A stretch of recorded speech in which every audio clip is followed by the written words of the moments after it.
Controlled areas. A controlled area is a logical grouping of all inputs, outputs, and readers that represent a single door.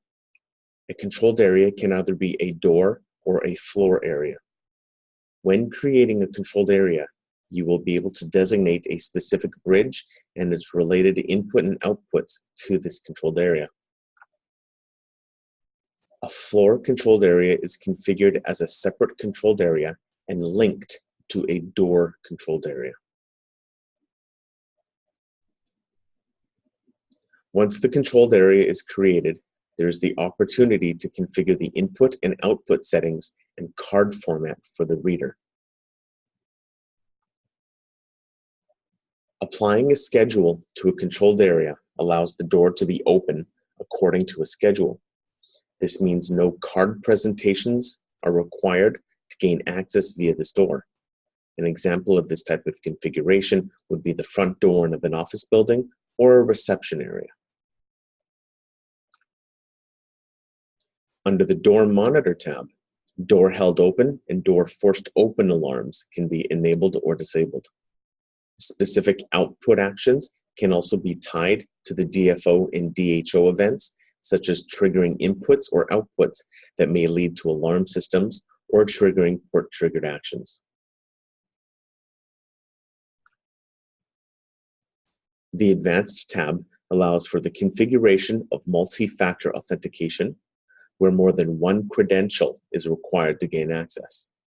An exit reader can also be defined here to enable in-out requirements for mustering and for time and attendance reporting. A floor area is a type of controlled area that is associated with a door controlled area. Floor areas are traditionally have a relay output assigned that corresponds with a call button in an elevator.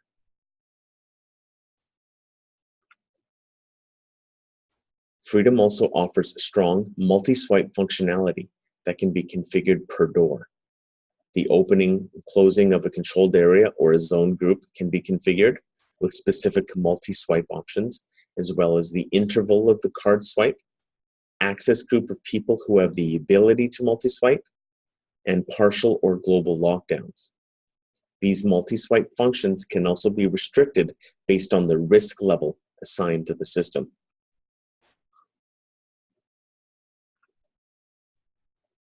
The state of a controlled area can be managed via the state drop-down menu to the right of the controlled area. From this drop-down, the controlled area can be open, closed, locked down, or unlocked momentarily via predefined intervals or via a custom-defined interval. A zone group is a collection of controlled areas.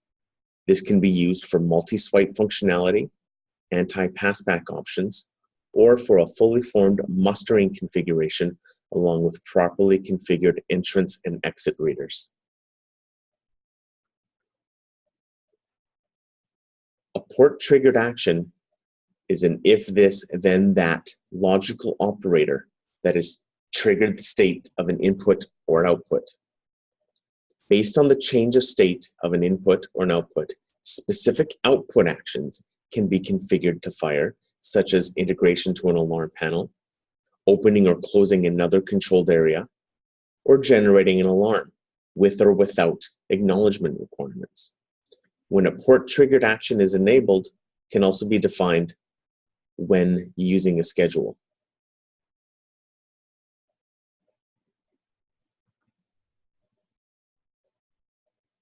The map feature allows for the designation of a map for specific controlled areas. Once a map is uploaded, one or more controlled areas on the right-hand side can be added to the map via the icons. These icons are interactive and can be used to change the state of a controlled area, as well as acknowledge and clear alarms via the Monitor tab.